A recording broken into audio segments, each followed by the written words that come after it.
My name is Elena Brooks, and last month my parents texted me they were too tired from my sister's wedding to attend my swearing-in ceremony. I simply replied, "Rest well." What they didn't know was that I was being appointed as a federal judge in the Southern District of New York. And the next morning, my remarks were everywhere. By noon, my parents were calling non-stop, panicking as reporters asked why their seats were the only ones left empty. Have you ever been dismissed by your own family until your success made them realize what they'd lost? Tell me where you're watching from and stay with me because what happened next changed everything. Welcome to Martha's Stories. I share new life stories here every day, and I'd really appreciate it if you hit subscribe and liked my video. Now let's jump back into my story. I'm sure you'll love it if you keep listening till the end. When I think of my childhood, what I remember most isn't laughter or chaos, but the silence that followed every celebration that wasn't mine.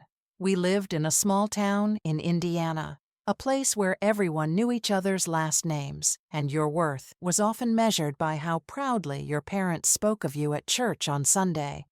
For the Brooks, that pride had a name. Mia, my little sister, the golden one.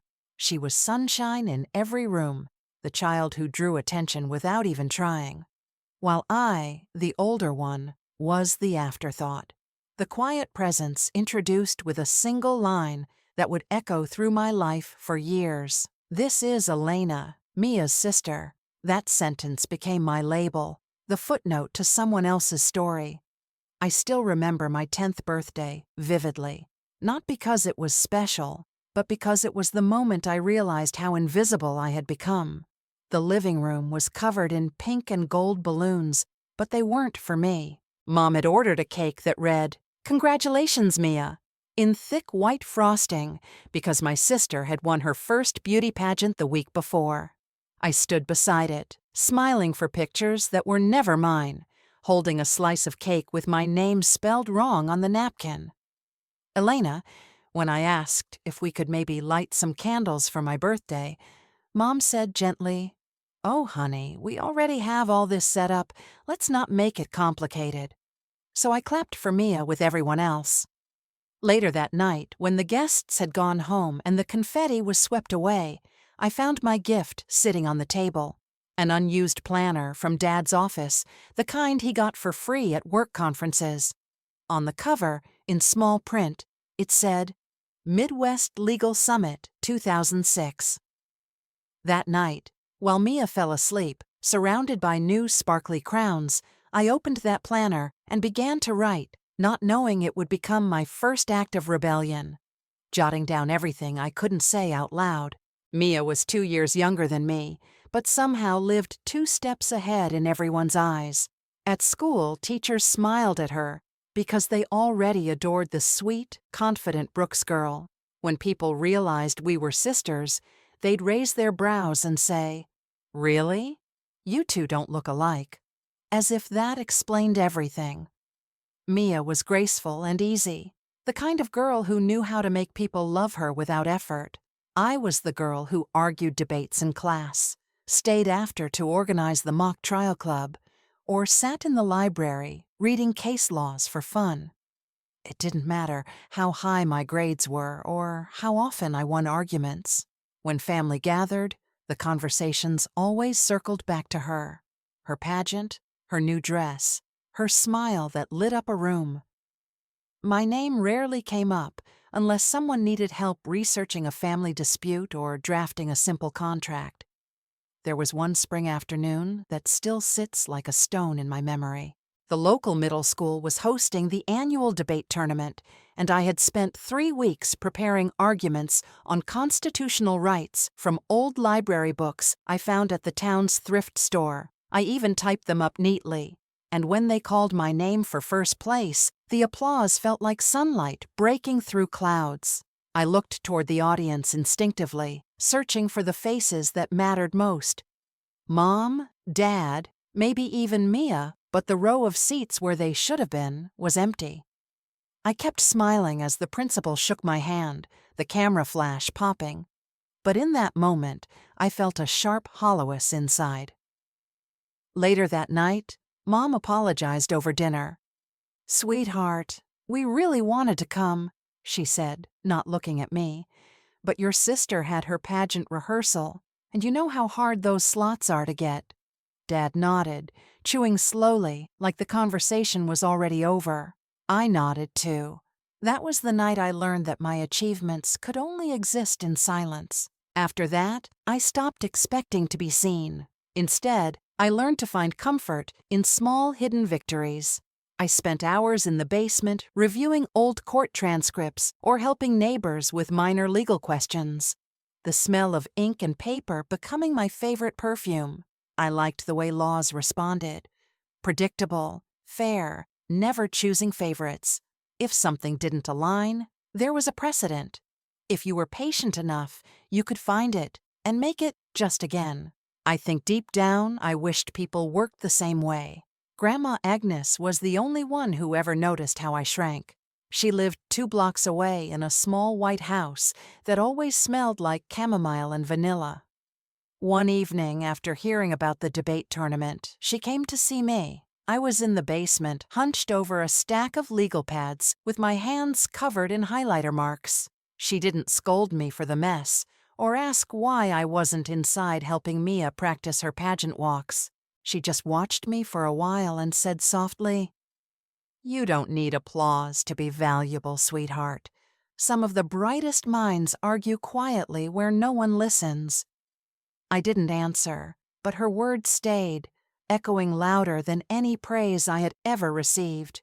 Over the years, I learned how to live in that shadow without letting it crush me. At family dinners, I smiled when Mia spoke. When Mom boasted about her pageant scholarships or Dad pulled out new photos to show their friends, I passed the dishes, nodded, and quietly withdrew into the background. I became the calm one, the reliable one, the one who didn't need attention. But while they mistook my silence for weakness, I was collecting something powerful: patience, discipline, and the ability to stand on my own.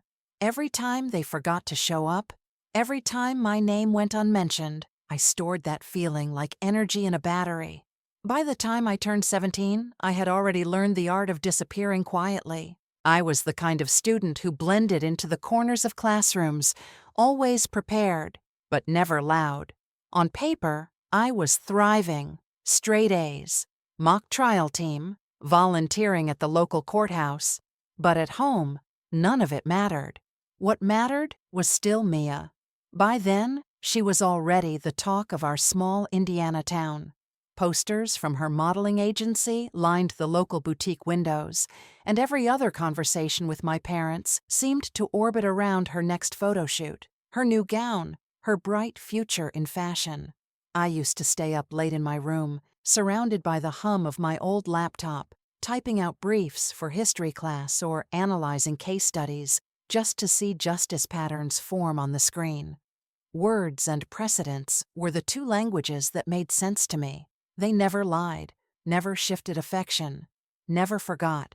I loved how logic could explain society, but also how laws could give it fairness. It was in those hours, when the house was dark and Mia's laughter floated faintly from across the hall, that I began to feel something awaken in me. I didn't want to compete anymore. I wanted to understand justice systems, the quiet causes behind every societal decision. One autumn morning during my senior year, my AP government teacher, Mr. Thompson, announced the annual state moot court competition. The topic was the cost of inequality in the legal system. My pen hovered over the page for only a moment before I began writing almost feverishly. I didn't have to think. I simply described my world, the quiet of the dinner table, the unspoken favoritism, the ways people learn to live unjustly unseen. I disguised it as legal analysis, citing Supreme Court cases and public reports. But in truth, every sentence was carved from my own life. When I turned it in, I expected nothing.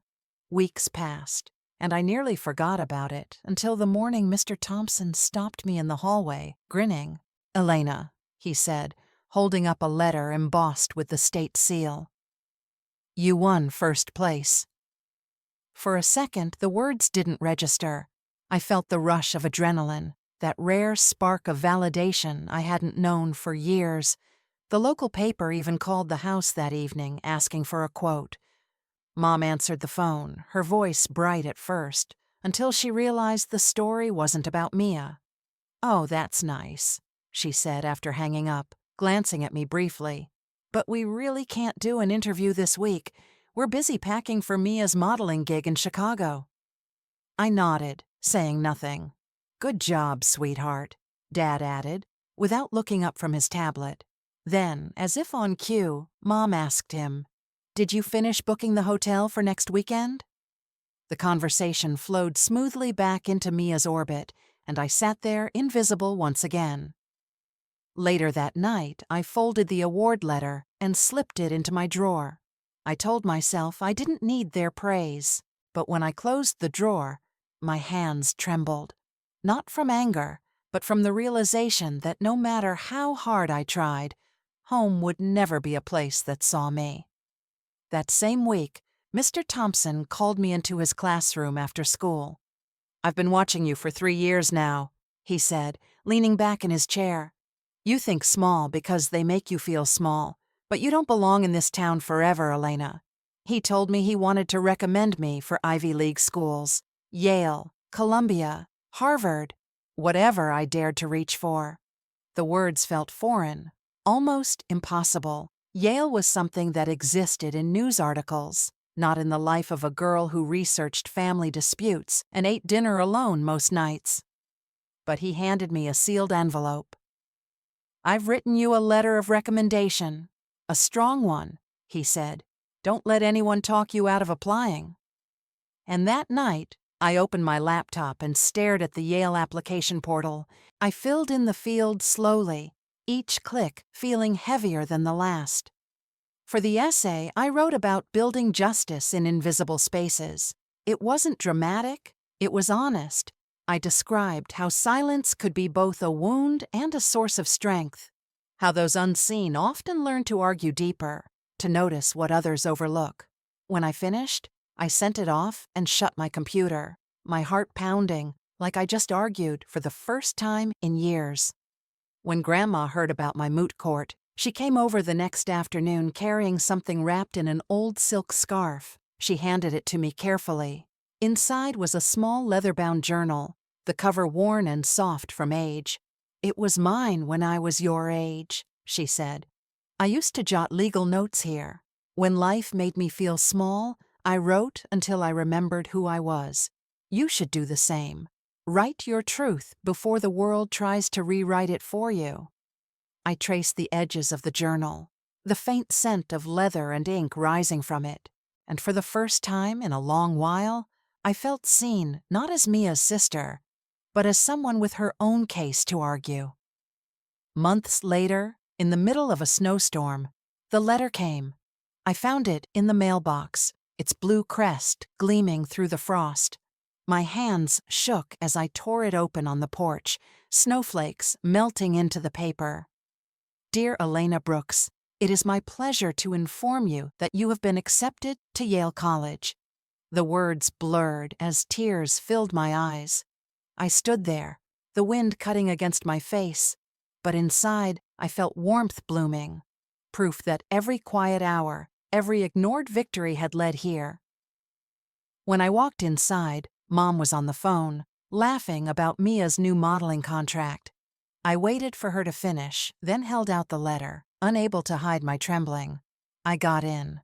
I whispered. She blinked, paused, and smiled faintly. "Yale? That's far, isn't it? Are you sure you want to go that far away?" Dad looked up from the couch and added, "You'd have more support if you stayed close to home.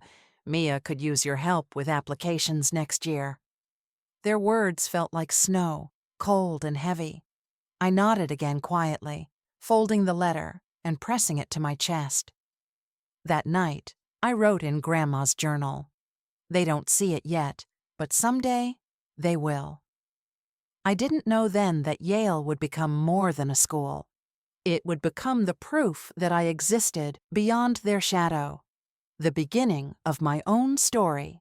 And even though my family reacted like it was nothing, I could feel the wind changing direction. Somewhere between the silence and the snow, I had taken my first real step away. The first time I stepped through the gates of Yale's old campus, I thought I'd crossed into another world. The air felt different, crisp, charged with the quiet hum of intellect. The autumn leaves had just started to turn, painting the stone paths in shades of amber and rust.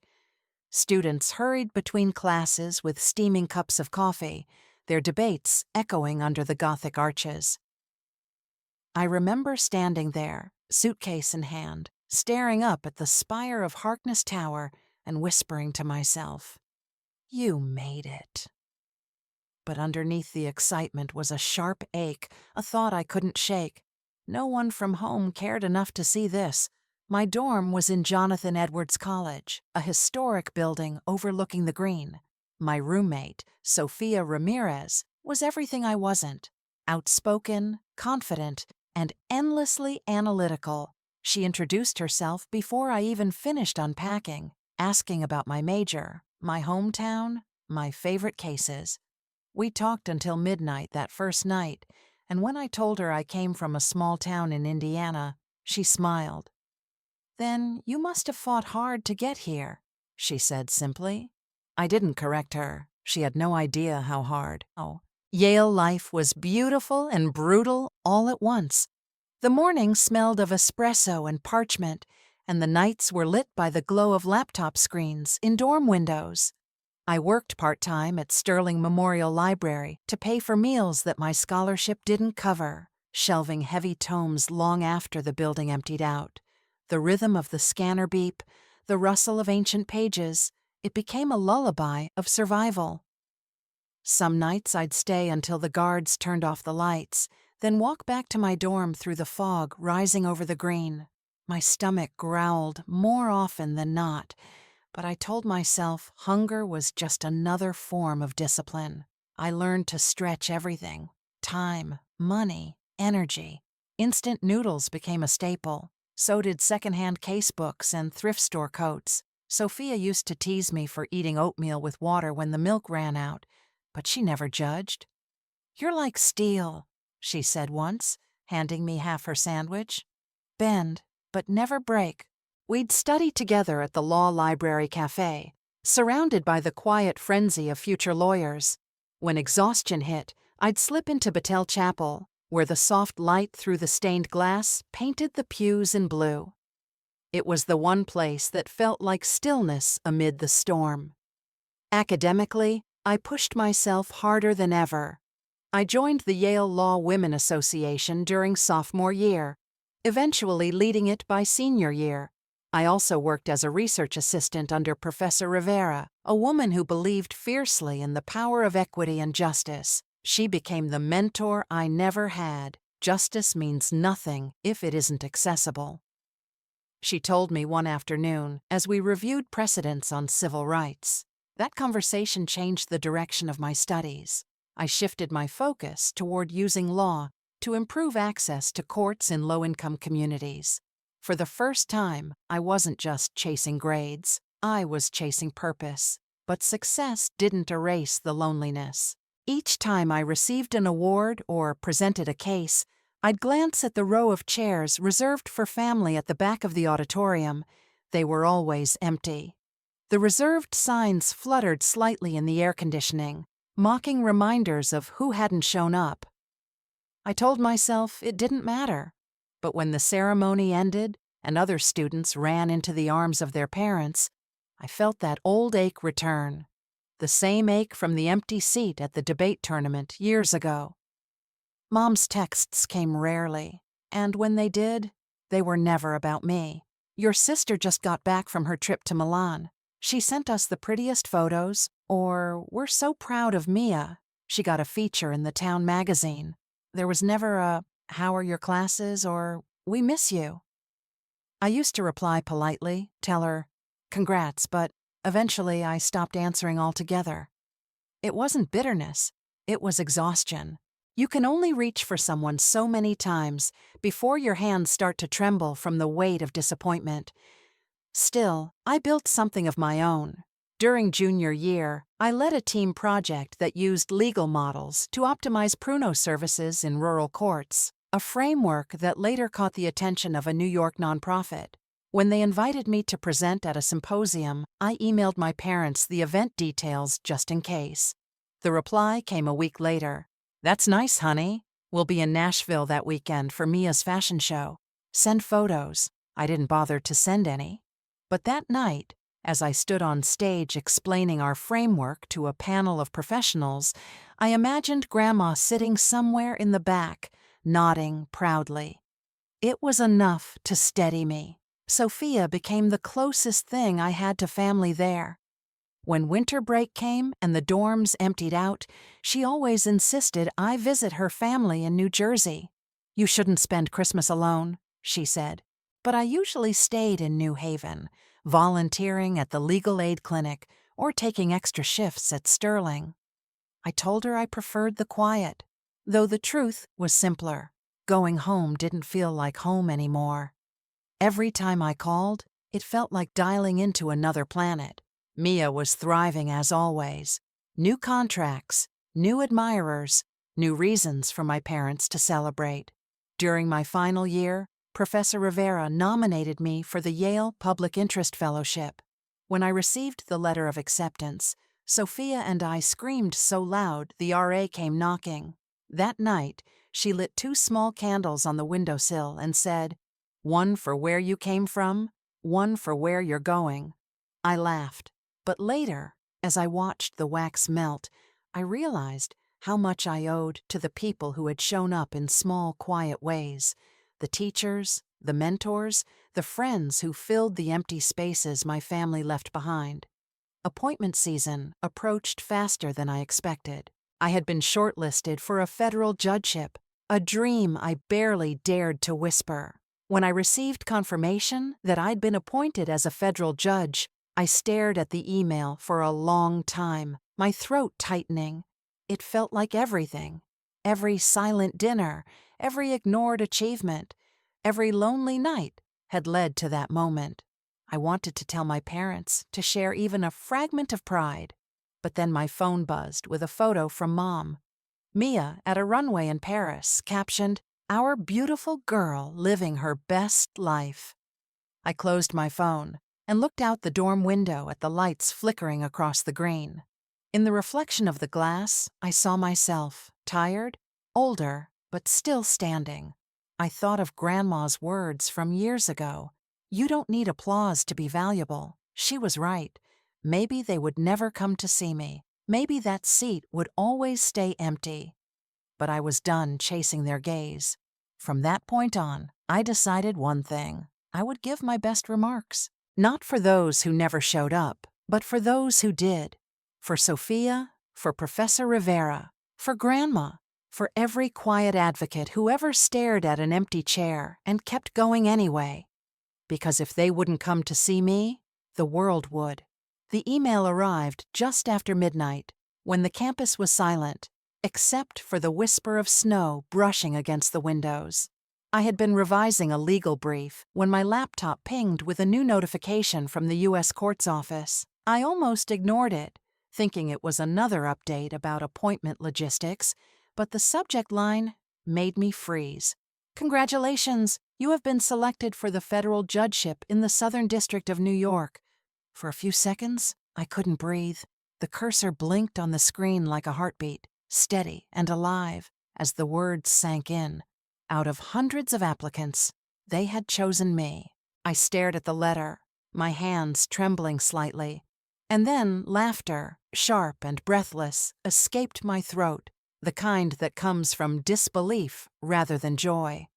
I reread it twice, searching for any sign of a mistake, any sentence that might start with, "Unfortunately." But it was real. I was the judge, the voice of justice. The girl, once forgotten at her own debate tournament, would now stand in the courtroom of a federal district where attorneys, litigants, and scholars had stood before. Sophia burst into my room a few minutes later after seeing my message. "You did it!" she yelled, pulling me into a hug so tight I could barely speak. We jumped around our dorm room like two kids who had just discovered gravity didn't apply to them anymore. "You're going to make them think," she said between laughter. No pressure, though. The following week was a blur of meetings. I sat in the court's office surrounded by judges, clerks, and the administrative coordinator as they outlined the process, submission of a full written oath, review sessions, and rehearsal in the ceremonial courtroom. They explained that my swearing in would be live-reamed on the court's website and covered nationally through C-SPAN. The weight of it settled on me like snowfall. Beautiful, heavy, and a little terrifying. I spent nights hunched over Grandma's old leather journal, trying to find the words. I didn't want to write a perfect remark. I wanted to write an honest one.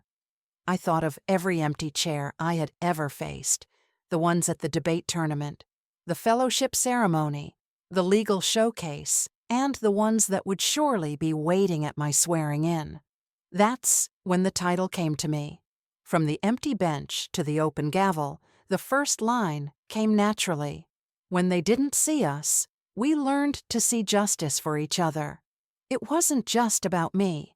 It was about everyone who had ever been overlooked, underestimated, or told they didn't belong.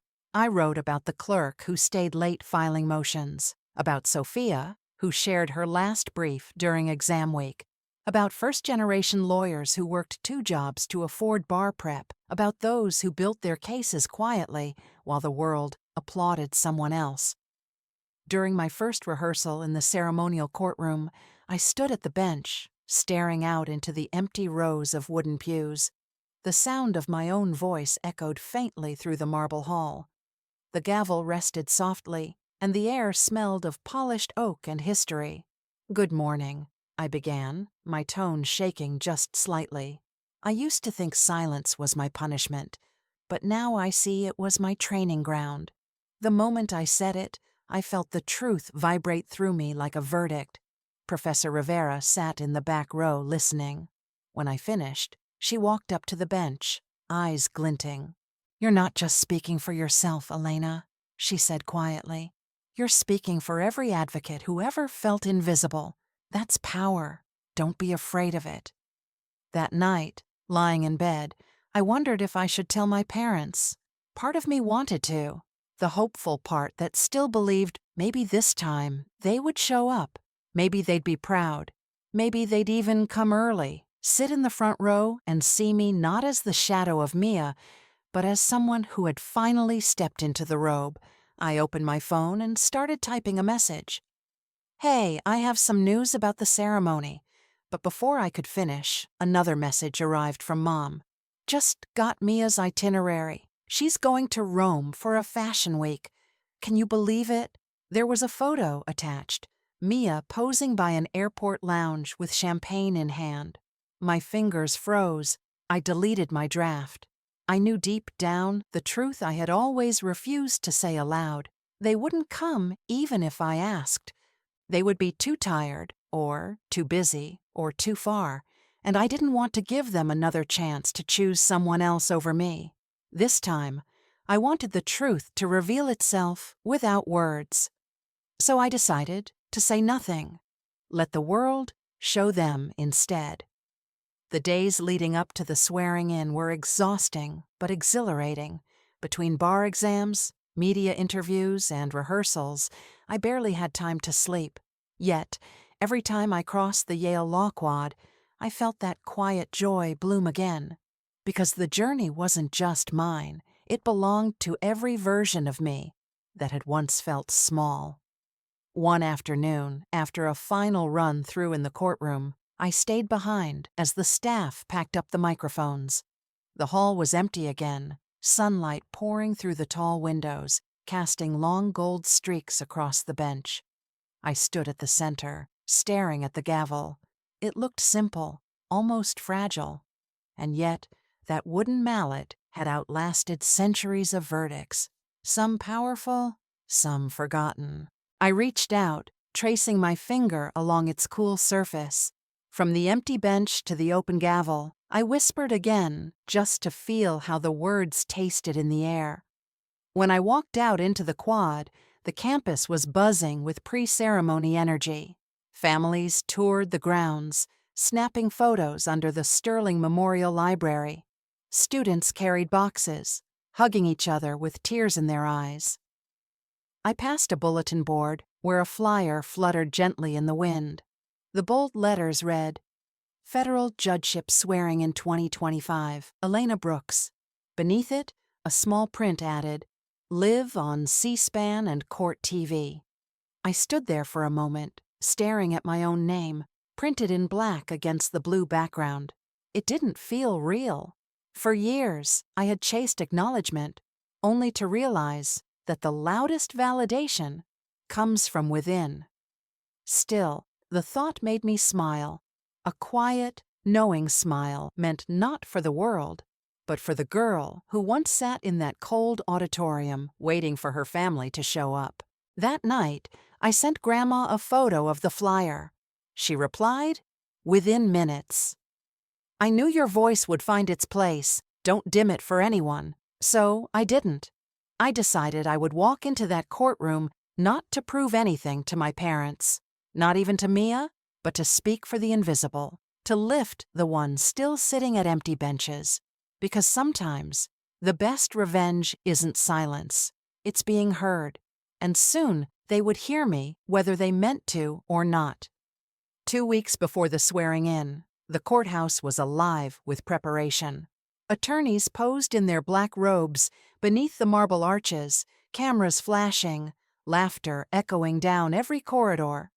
Sophia and I were in the chambers adjusting my robe when my phone buzzed with a message from Mom. I almost didn't check it. Experience had taught me that texts from home rarely brought joy, but curiosity won for a second. The message was short, almost mechanical. "We're too tired from your sister's wedding to attend your ceremony, honey. Just got back from Hawaii with her. The flights were awful. We'll rest this weekend and celebrate properly when we see you next time. Love you." I reread it 3 times, the words blurring until the meaning settled like a cold stone in my chest. Too tired. That was their reason. Not a family emergency, not a financial strain. Just tired from following Mia through Hawaii while she celebrated her lavish wedding and honeymoon events. For a long moment, I didn't move. I just stared at the message, the faint reflection of my face in the glass of the phone screen. Sophia looked up from across the room, sensing something shift. "Everything okay?" she asked. I nodded once, the smallest of smiles tugging at my mouth. "Yeah," I said softly, "just expected." Then without hesitation, I typed my reply. Rest well. No sarcasm, no confrontation, just 2 words that said everything, because this time I didn't feel the urge to explain or beg or pretend it didn't hurt. I'd done all of that before. And still, the chair had always been empty. That night, as the lights of New Haven flickered beyond my window, I decided to do something for myself, not out of bitterness, but out of clarity. If they wouldn't show up, I would still make space for those who did. The next morning, I went to the court office and quietly requested 3 family seats. When the coordinator asked if I wanted to use all 3, I smiled faintly. "Yes," I said. "1 for my grandmother, 1 for my best friend, and 1 just to stay empty." The woman gave me a puzzled look, but nodded, writing down the names I provided. Agnes Moore, family guest. Sophia Ramirez, friend. For the 3rd seat, she left a blank line. I picked up the pen and wrote in neat handwriting reserved for who shows up. The next few days passed in a blur of last-minute preparations, oath reviews, robe fittings, official photos. Yet beneath the noise, there was a stillness inside me. Every time I imagined my parents sitting in the gallery, I didn't feel anger anymore. I felt distance, like remembering someone else's dream. Sophia, ever perceptive, brought it up one night over tea in the Chambers lounge. "You sure you're okay with them not coming?" she asked, tucking her legs beneath her. "You don't even sound upset." "I'm not," I said truthfully. "I think I stopped hoping a long time ago, and maybe that's a good thing. Sometimes peace comes when you stop asking people to be who they've shown you they're not." She nodded, her eyes soft. "Then let's fill the empty seat with something better." "Like what? Flowers?" She said something beautiful. So we did. The day before the swearing in, we went to a small florist shop off Chapel Street. The air was thick with the scent of lily and roses. I chose white lees, Grandma's favorite, and a single blue iris in the middle, the color of Justice's scales. It wasn't about mourning their absence. It was about honoring presence, the kind that required no applause, no explanation, no perfection. Back at the chambers, I arranged the flowers myself. The next morning, I'd place them on that third seat, a quiet offering, a reminder that even absence can be acknowledged with grace. Swearing in morning dawned, with golden light spilling across the marble floors. The air was sharp and bright, the kind of day that felt too big for disappointment. I slipped into my robe, pinning a small silver brooch shaped like scales, the one Grandma had given me when I got my acceptance letter. Sophia fussed over her camera, promising she'd record every second for Grandma and for the archives of poetic justice. When we reached the ceremonial courtroom, the place was already alive with color and sound. Hundreds of attorneys in suits, families waving from the gallery, the hum of chatter mingling with the solemn notes of the organ tuning up. I handed the usher my seating card, and he guided me to the family section reserved under my name. 3 seats side by side, wrapped in morning light. Grandma arrived just as the bells began to ring, her steps slow but steady. She wore a pale green coat and carried her cane like it was part of her strength, not her weakness. When she saw the seats, she smiled knowingly. "You left one open," she said. I nodded. "Always." She touched the bouquet gently, fingers tracing the petals. "It's perfect," she whispered. "A place for whoever's heart remembers to show up next time." When Sophia joined us, camera slung over her shoulder. She tucked one of the lilies behind Grandma's lapel and winked at me. "Ready to make history?" I laughed softly, ready to breathe. As I turned to walk toward the bench with the other officials, I looked back once. Grandma's face glowed in the morning sun, Sophia adjusting her lens beside her, and the third seat, empty but not lonely, gleamed with the white of lilies and the deep blue of that single iris. For the first time, the sight of that chair didn't hurt. It felt symbolic, no longer a reminder of what I lacked, but proof of what I had built, love that showed up, even if it came from unexpected places. I took a deep breath and stepped into the courtroom, the sea of suits before me, the organs swelling behind. Somewhere among the rows, my parents' absence had already become irrelevant because I knew who was there, and more importantly, I knew who I had become in the spaces they'd left behind. The morning of the swearing in felt like a dream stitched together by sunlight and wind. Bells from the nearby church rang across the courthouse square, their deep bronze echoes weaving through the sea of black robes. The air smelled faintly of lily and polished marble. Flags rippled against the blue sky, stars and stripes folding into each other like pages of a story that had finally reached its turning point. I stood at the edge of the ceremonial courtroom, where hundreds of benches stretched in careful rows across the floor. Attorneys adjusted ties. Judges in velvet collars murmured to one another. Photographers darted through the aisles. For a moment, I just stood there and breathed, because this was the sound of endings and beginnings all at once.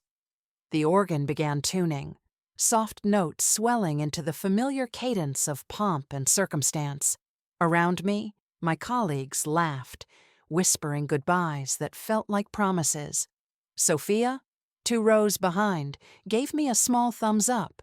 The hem of my robe brushed my ankles as I adjusted my position and glanced toward the family section. Rows of wooden benches divided neatly by brass rails. The sunlight glinted off name tags. One read, Agnes Moore, family guest. Another read, Sophia Ramirez, friend. And beside them, the third seat, the one marked reserved for who shows up, stood quiet, crowned with the bouquet of white lees and a single blue iris. The seats that should have held my parents were empty.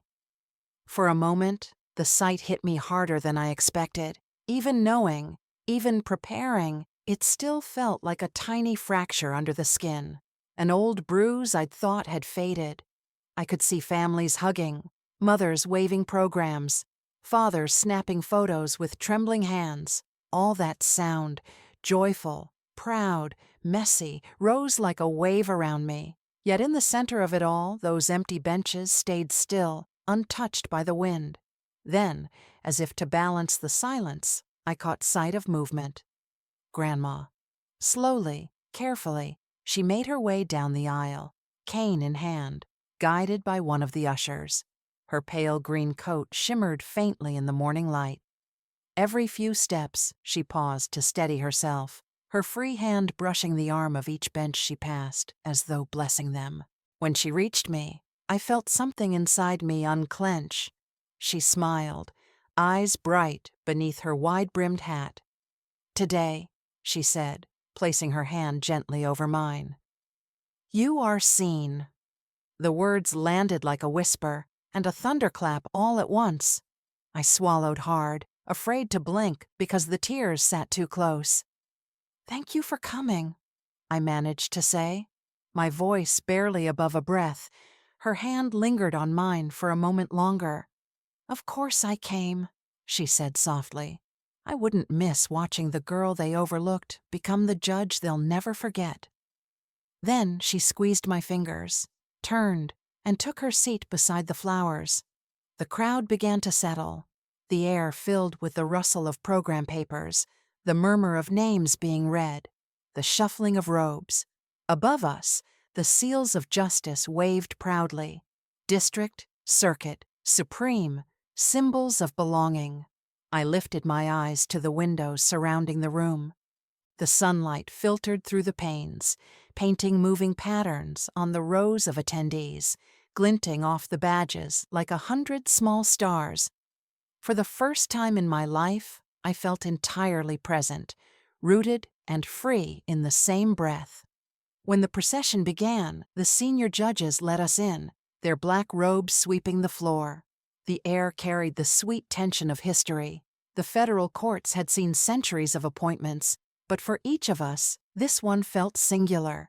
As we moved toward our places, a choir from the local bar association began to sing. Oh, say, can you see? The melody floated upward, soft and grand, threading through the columns and catching on the edges of my robe. I stood, heart pounding, while the chief judge delivered her address about resilience, equity, and courage in uncertain times. I tried to listen, but the sound of my heartbeat drowned everything else. Every breath I took felt like it carried years. Every sleepless night, every empty dinner, every ignored success, all of it had led here to this single moment where I was no longer defined by who hadn't shown up.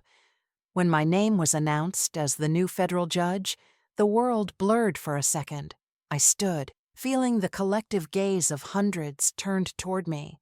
The sound of applause rolled through the courtroom like a wave, rising and falling before settling into silence. I walked slowly toward the bench, the carpet soft under my shoes, the air vibrating with expectation. From the bench, the view was breathtaking.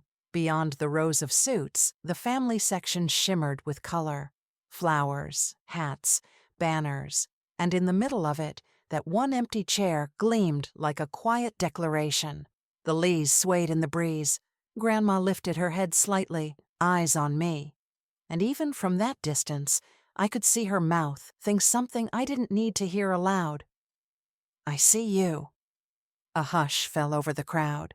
The microphone buzzed faintly. I adjusted it, my hands surprisingly steady, and looked out at the sea of faces.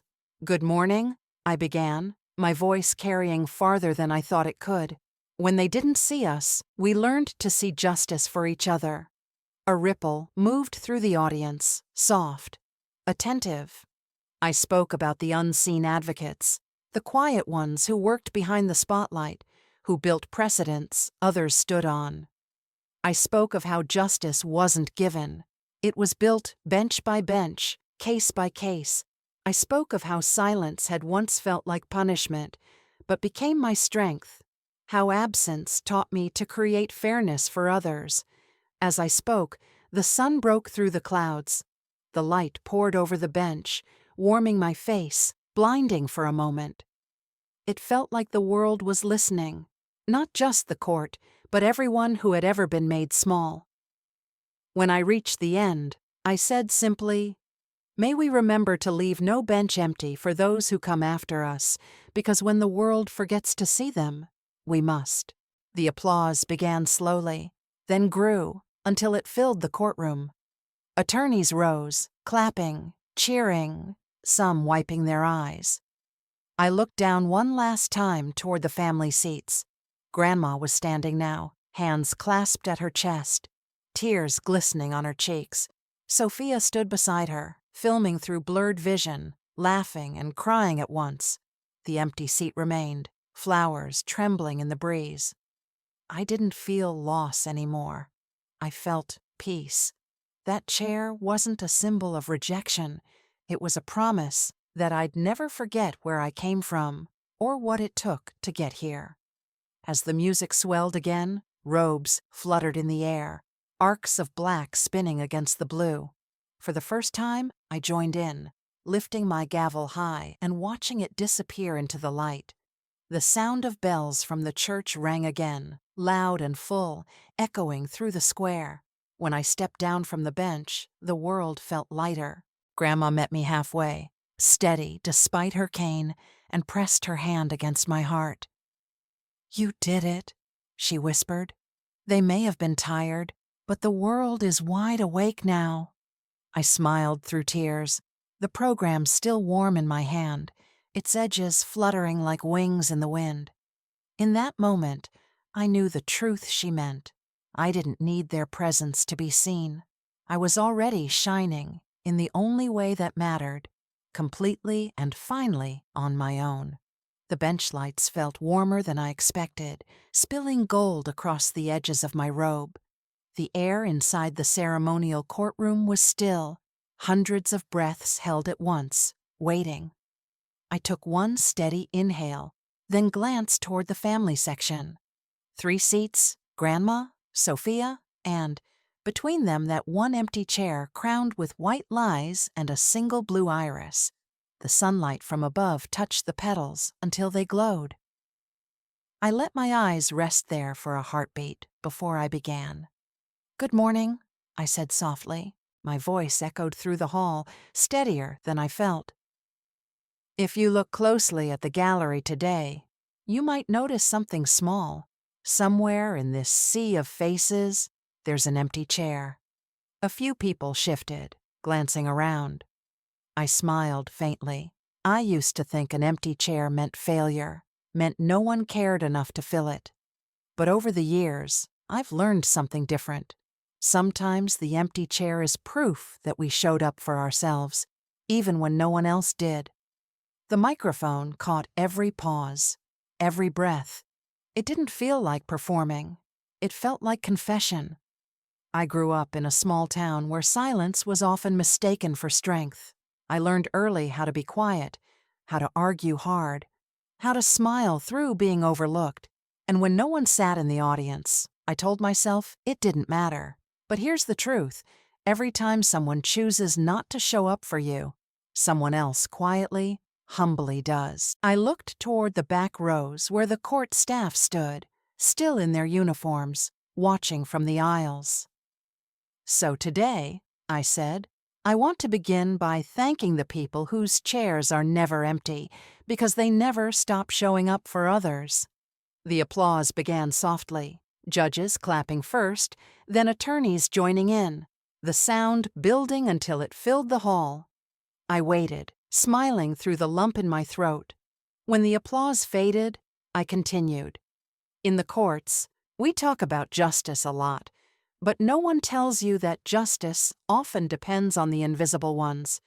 The friends who share briefs after an all-nighter, the clerks who leave a file aside for you when you miss a deadline, the librarians who unlock rooms early because they see you waiting in the cold, the professors who don't just read your arguments, but your silences. I could see Sophia filming discreetly from the side, tears welling. Professor Rivera sat near the front, her expression soft but proud. I came here thinking success was about being appointed. I said, but what I learned is that success is really about choosing persistence over comfort, choosing to see others when no one saw you, choosing to stay fair even when the world gives you every reason not to be. The audience was completely silent now. Even the wind seemed to pause. I leaned forward slightly, voice low but clear. For those of us who grew up believing we didn't have a seat at the bench, listen to me. You don't need to wait for one. Build your own. That line, build your own bench, was the heart of everything. The reason I'd written these remarks, the reason I'd survived the years of silence and smallness. When you build your own bench, I continued, you stop chasing approval. You stop measuring your worth by who claps for you. You start realizing you were never supposed to fit into someone else's court. You were meant to create your own, and then pull up extra chairs for those still standing. The wind caught the corners of the paper in my hands, making them flutter like wings. I pressed them down gently. When they pushed us aside, we learned how to make space. When they spoke over us, we learned to listen deeply. And when they forgot our names, we carved them ourselves into jurisprudence. A murmur of agreement rippled through the audience. Somewhere near the back, a voice called out softly, "Here, here." I smiled. Look around you. Every person here today was carried by someone unseen. Maybe it was a mentor, a sibling, a grandmother, a stranger. Maybe it was the version of yourself who refused to quit. Whoever it was, remember them. Remember that they showed up. And when it's your turn, show up for someone else. I paused, then glanced again toward the family section. The camera operators noticed, lenses shifting in unison. A broadcast camera zoomed in.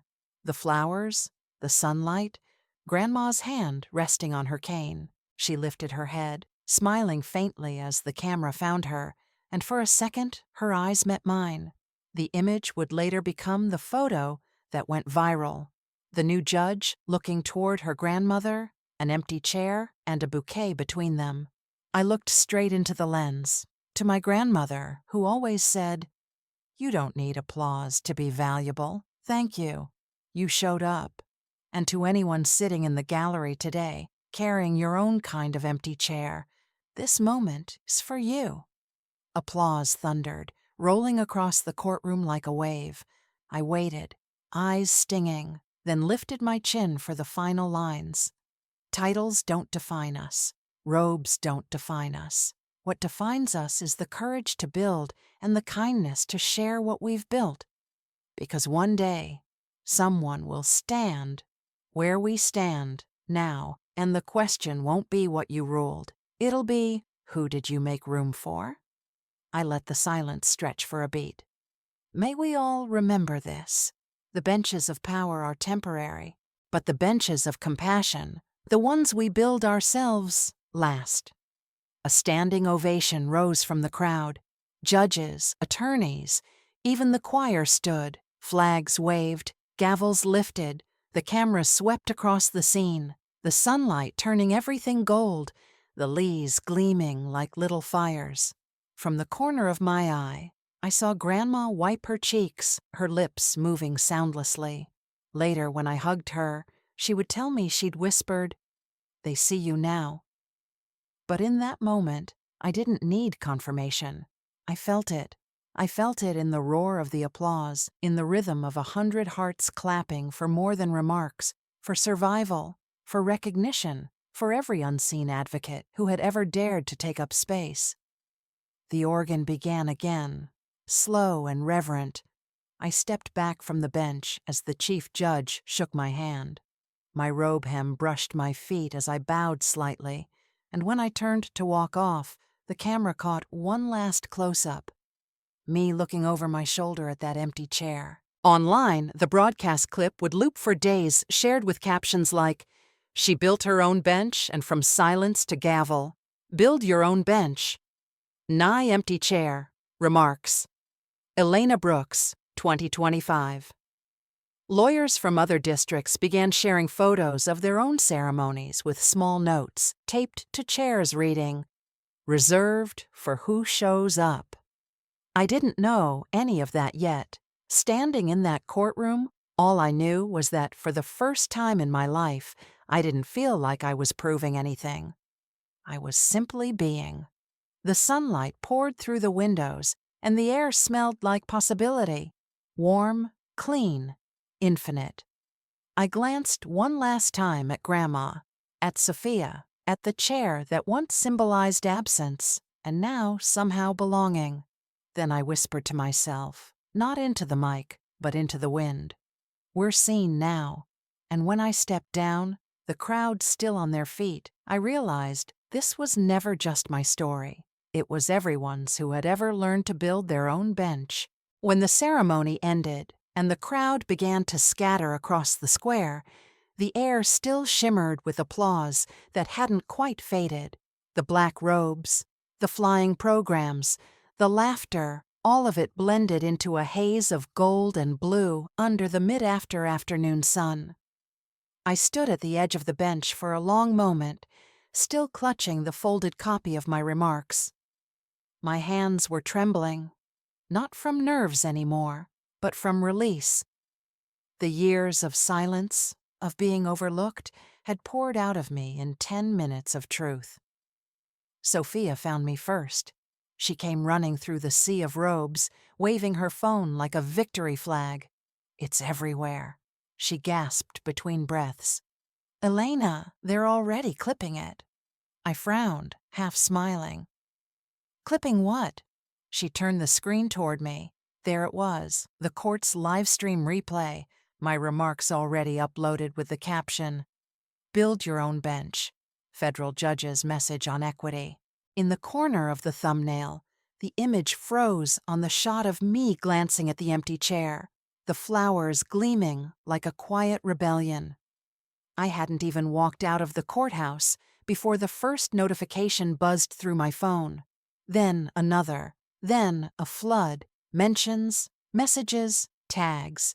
At first, I thought it was from colleagues, congratulations, little bursts of celebration. But then I saw the caller ID lighting up my screen. Mom, then Dad, then Mia. I stared at the phone for a long time as it kept vibrating in my palm. My thumb hovered over the screen, the name Mom pulsing like a small heartbeat.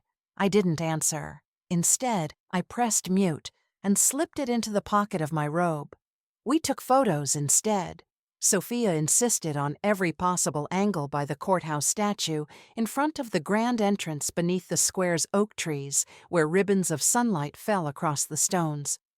Grandma stood between us in her pale green coat, clutching my arm for balance. Every few minutes, she'd shake her head softly, still astonished.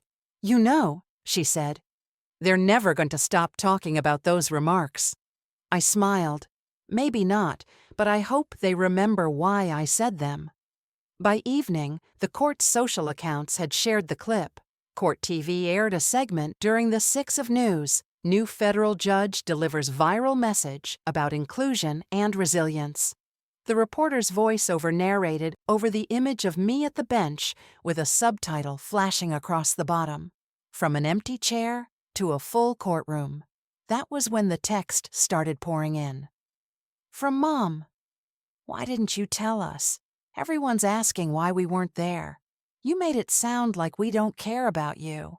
From Dad. "We look awful." "Elena, couldn't you have warned us?" From Mia. Wow, guess we're the villains now, huh? Next time, maybe loop us in before you go public. I read each message slowly, then placed the phone face down on the table beside my untouched coffee. There was a time when those words would have sent me spiraling, rewriting replies in my head, trying to explain myself into being understood. But not today. Today, I didn't owe anyone an explanation.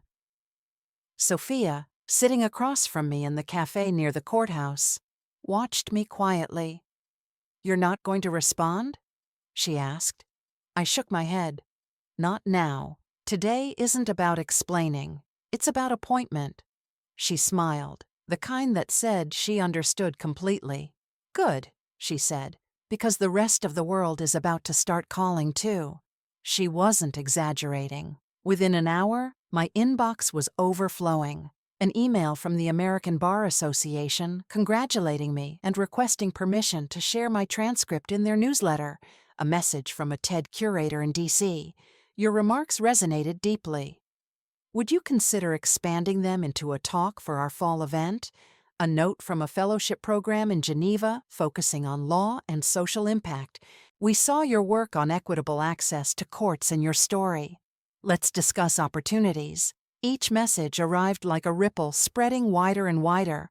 Professors forwarding it, alumni commenting, colleagues tagging me on posts with captions like "Proud" doesn't even begin to cover it. Someone on social media had clipped the line, "When they didn't see us, we learned to see justice for each other," and turned it into a trending hashtag. Build Your Own Bench climbed onto Twitter's legal trending list within hours. Through it all, my phone kept vibrating on the table. Mom calling, then Dad, then Mia again. I could almost imagine their voices, the edge of panic under the surface, the sudden realization that the daughter they dismissed had become a headline they couldn't control. That night, as the campus grew quiet and the sun sank behind the towers of the law school, I finally allowed myself to breathe. The adrenaline had worn off, replaced by a calm so deep it felt unfamiliar. I walked alone through the courthouse square, the same paths I used to take when I felt invisible. The pavement was soft beneath my shoes. The windows of the buildings glowed amber with clerks packing up for the night. Somewhere faint music drifted from a celebration, the muffled joy of people who knew they were finally appointed. I found an empty bench under one of the old oak trees and sat down. Across the way, I could still see the outline of the courtroom, the faint glimmer of the benches where everything had unfolded just hours earlier. I pictured that empty seat again, not as loss, but as freedom. When I finally pulled out my phone, there were over 100 unread messages. Mom had written again. "We saw it on TV. People keep asking if we're proud. Of course we are. We just wish you'd told us first." For a moment, I let the word sit there. Then I typed, "I'm glad you saw it. Today was important to me." And I stopped there. No explanations, no accusations, just a full stop because I realized something simple. Peace doesn't always come with closure. Sometimes it comes from refusing to reopen the wound. Before heading back to the chambers, I called Grandma. She picked up after one ring, her voice warm and steady. "I saw the segment again," she said. "They played it twice. Your words, they're echoing everywhere." "I didn't mean for it to go that far," I admitted. "I know," she said. "That's why it did." I smiled into the dark. "They've been calling nonstop," I said quietly. "Mom, Dad, Mia, I imagine so." She chuckled softly. "Let them call. Let them sit with what they missed." There was a pause, the kind only she knew how to hold. Then she added, "You didn't embarrass them, Elena. You revealed them. And sometimes truth is the only mirror that can make people finally see." I didn't reply. I just sat there, listening to the rustle of leaves, the echo of laughter somewhere in the distance, and the quiet rhythm of my own breath. The world outside was spinning fast, viral posts, interview requests, Congratulations! But inside, everything had slowed to a still point. For the first time, I wasn't chasing recognition. I wasn't even chasing understanding. I was simply standing in my own light. The one I'd built, the one no one could take away. When I hung up, I looked toward the faint lights across the square, where the reflections trembled on the glass-like stars. My phone buzzed again. Another call from Mia. I let it ring, then fade into silence. Somewhere beyond that silence, a new sound began. The bell from the church, slow and deliberate, marking the hour. Each toll echoed across the square, through the branches, over the rooftops. A quiet reminder that the day was ending, but the story wasn't. I stood up, tucking the folded remarks into my coat pocket. My phone was still vibrating faintly, the screen lighting my hand. I didn't answer. I didn't need to. I turned toward the gates, and as I walked into the cool New Haven night, I whispered to myself the line that had started it all. When they didn't see us, we learned to see justice for each other. This time, I said it not to the crowd, not to the camera, but to the girl I used to be, the one who'd once sat alone at a forgotten table, dreaming of a bench of her own.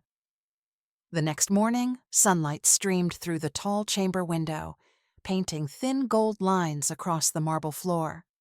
I'd barely slept. My phone had buzzed until nearly dawn. Missed calls, unread texts, emails stacked like a rising tide. When I finally opened my eyes, the first message waiting on the lock screen wasn't from a journalist or a court official. It was from, "Mom, we need to talk. This has gone too far." I stared at it for a long moment before unlocking the phone. 5 missed calls from Dad, 2 from Mia, each with the same tone, frantic, defensive, performative. I could almost hear it, that brittle blend of guilt and pride. Grandma was already awake, sitting at the small table by the window in her hotel robe, reading the newspaper. She had circled my photo on the front page with her pen. Federal judge's speech on equity goes viral. She looked up when she heard the notification buzz. "They're still calling?" she asked quietly. I nodded, sliding the phone onto the table between us. They said I embarrassed them. Grandma folded her paper, adjusting her glasses.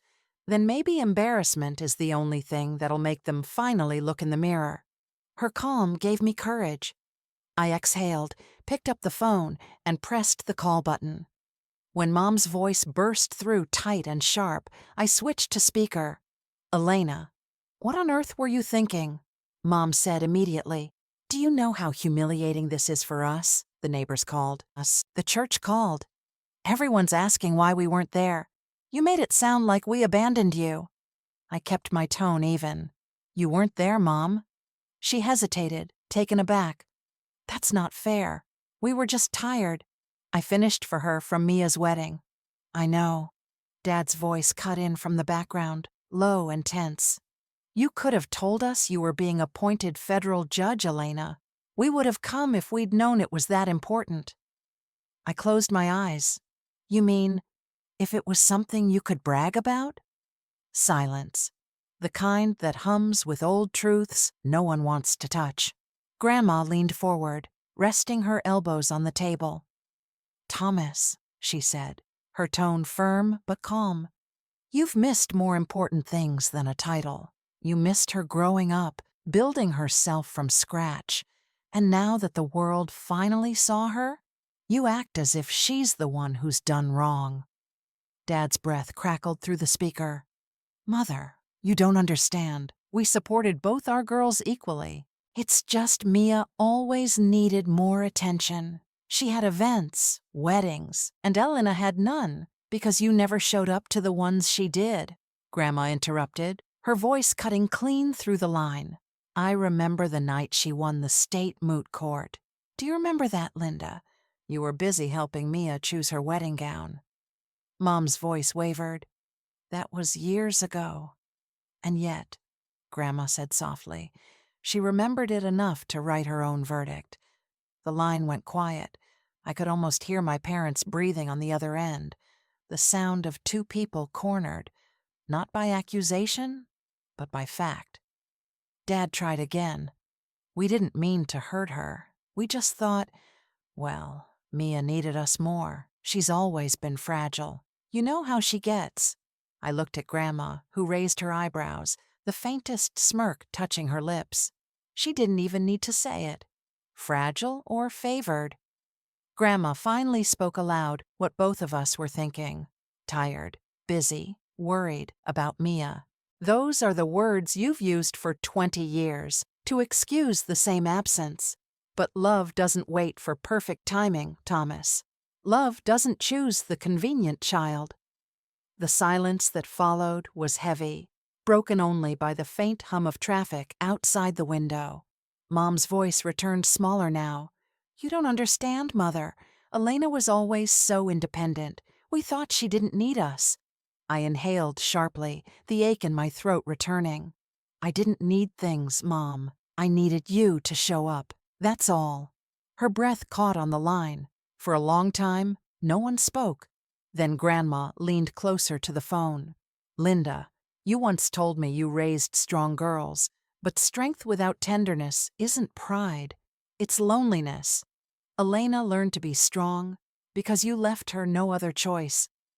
Dad sighed, the sound fraying at the edges. We were doing our best, Mother. We worked hard, provided everything. Everything except presence, Grandma said. And that's the one thing a child never stops waiting for. Mom sniffled softly. Maybe we made mistakes, but we didn't deserve to be painted as heartless. I looked out the window, watching the attorneys below take photos with their families, fathers lifting daughters, mothers crying into bouquets. You weren't painted as anything, I said quietly. You just weren't there. The camera can't capture people who don't show up.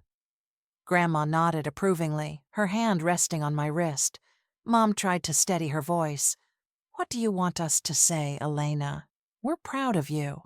All right, you've accomplished so much, but this public spectacle could have waited until we were ready.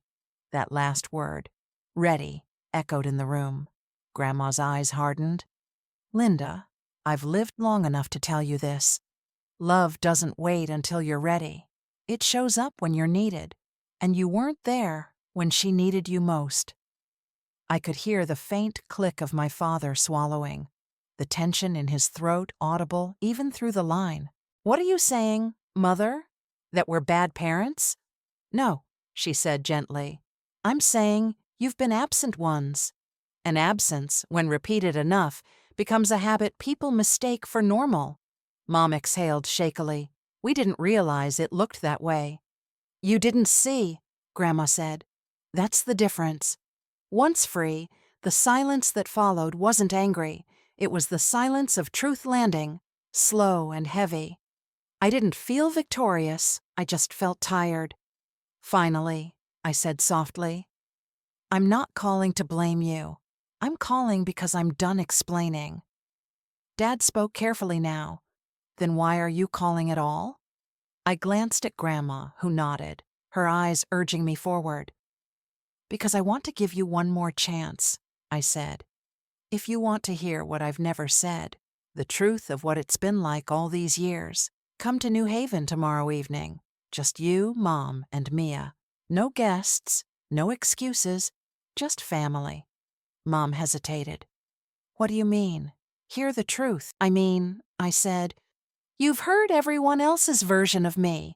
The quiet daughter, the busy one, the one who doesn't need help. It's time you hear mine. The line went quiet. Then Dad cleared his throat. We'll think about it. Grandma's voice came low and certain. Don't think, just come. And then she reached across the table and ended the call herself, pressing the red button with a firm, deliberate touch. For a while, neither of us spoke. The quiet between us felt sacred. Finally, Grandma said, You've given them a door, Elena. Whether they walk through it or not, that's on them. I looked at her, my throat tight. Do you think they'll come? She smiled faintly, folding her newspaper. I think shame is heavy, but curiosity is heavier. They'll come. The question is whether they'll finally listen. Outside, the bells of the church began to toll again, slow and even, counting down the hours to a conversation 20 years overdue. The next evening, I set a small dinner in my apartment overlooking the courthouse square. The window was cracked open, letting in the scent of late spring rain and the hum of street music drifting up from below. On the dark wooden table, I placed a freshly baked loaf of rye bread, its crust still cracking in the warmth, a pot of vegetable stew steaming faintly, a bowl of mixed greens with vinaigrette, and a few slices of aged cheddar. It was simple, humble enough to keep the night from feeling like a performance. 3 candles flickered in old brass holders, their flames swaying gently, steady as breathing. I set 4 bowls, 4 spoons, and deliberately left no empty chair at the table. The only spare seat I kept was in the corner where I'd hung a small wooden sign for who shows up. They arrived a few minutes late. The knock was hesitant, as if lateness could disguise years of absence. My father entered first, quiet, heavy-eyed, followed by my mother, clutching her purse tight across her chest like a shield. Mia came last, her coat draped over one arm, eyes darting uncertainly around the room. She lingered on the framed photos, the courthouse at dawn, the law library glowing at night, the ceremonial courtroom empty before rehearsal. I gestured for them to sit. We ate the first few bites in silence, the clinking of spoons on porcelain, soft and awkward, like the sound of people stepping into a room full of truth. I spoke first, without circling around what needed to be said. My voice felt steady, rehearsed in the same rhythm I'd practiced before every argument. The empty chairs have followed me all my life. I began in 8th grade at the state debate. Your seats were empty because you were helping Mia pick a wedding dress. During my junior year legal award, I looked down at the reserved sign swaying in the cold air. No one sitting there except the clerk clapping quietly by the door. Even yesterday, I set 1 chair aside, placed flowers on it, and told myself that emptiness is also a kind of presence. At least it's honest. I paused, breathing in the scent of stew and candle wax. You used to say, "Good job, honey." Then switched the topic back to Mia's travel plans, her gown fittings, her new contract. I stopped expecting more. I became the footnote in someone else's headline, the sister of Mia. I invited you so many times, I said finally, my tone even, not angry, and the chairs stayed empty. My father set down his spoon, the sound sharp in the quiet. His hands tightened, then folded. I didn't see, he said after a long silence. I thought you were fine on your own, that you didn't need me there. The words landed softly, like stones dropped into deep water. Ripples, not explosions. My mother looked at me longer than she ever had, eyes glassy but steady. I thought you were strong, she whispered. So strong, you didn't need your mother. Mia always needed so much. She panicked. She stumbled. And I kept rushing to her. Her voice faltered. The sentence from Grandma's call echoed through my mind. Love doesn't choose perfect timing. It chooses to show up. I saw my mother realize what she just confessed. Mia had been silent the whole time, stirring her spoon in the stew like she was searching for a word she'd never used before. Finally, she looked up. I was jealous of you, she said softly. I blinked. Jealous? Because you could rule without anyone holding you, she said, her voice trembling. At home, everything revolved around me. I never learned how to stand. And watching you, how the world seemed to find you. I was scared. I thought, if I admitted you were better, I'd disappear. There was no triumph in me, just a strange stillness, the kind that comes when the past finally stopped spinning. We ate slowly. The stew cooled. The greens still smelled of vinegar. The bread cracked as it broke. I poured water, the scent of candle wax blending with herbs and cheese. When the armor of silence had finally melted, I set the boundary as gently as setting the last candle in the middle of the table. "I'm not ready to forgive," I said, "and I don't need to rush it. Forgiveness isn't a verdict you sign over one dinner, but I'm ready for something new to practice showing up. Next time, just come. Come 5 minutes early, text to ask what time it starts. Sit in the back row, take a blurry picture. Just be there." My father nodded, not bowed, but lifted his chin to meet my eyes. "I'll relearn that," he said quietly. My mother exhaled a long breath that sounded like something old finally leaving her body. "I won't promise with words anymore," she said. "I'll promise with when I arrive." Mia smiled faintly. "Send me the dates that matter," she said. "I'll be there. Even late, I'll still come." After dinner, they wandered around the apartment. On the wall hung my appointment certificate and a printed copy of my remarks beneath it, typed in small letters on handmade paper. From the empty chair to the open gavel. In the corner rested the wooden chair I'd moved there, its oak smooth under the light. The small sign hanging from its back, reading, "For who shows up." My mother touched the edge of the chair as if it were a monument. My father stared at the reflection of himself in the glass of the frame, blurred by time. Mia took a photo. She didn't post it, just saved it to an album called Things to Remember. When they left, the hallway smelled faintly of hotel soap and rain. I handed my mother her coat. My father reminded Mia to wear her scarf. No one said it's all fixed now because we knew better. I only said next week I'm hearing a small case at the community court, not the Supreme, just something for locals. 7 p.m.? My mother hesitated, then asked, "Should we come early to get seats?" It was the first right question she'd ever asked me. "Early is good." I smiled. "Bring a warm coat." When the door closed, the apartment felt empty, but not hollow. I washed the dishes slowly, the water tapping like a quiet metronome for a new rhythm of family. Slower, truer, present. Before turning off the lights, I straightened the frame, brushed a finger over the certificate, and rested my hand on the wooden chair. It was still empty, but no longer lonely. It was an invitation. Some people will come, some never will, but the chair will always stay there as a quiet rule in my life. Those who show up will have a place. And if you're hearing this somewhere on a train, in your kitchen, or in a city that doesn't yet know your name, remember this: you don't need to be chosen to have worth. Don't wait for someone to pull out a seat at a bench that never called for you. Build your own bench from the wood of effort, the nails of patience, and the paint of kindness. Then, when you're steady, pull up more chairs for those who deserve a place beside you. I keep that sign in my home as a reminder for who shows up, and you.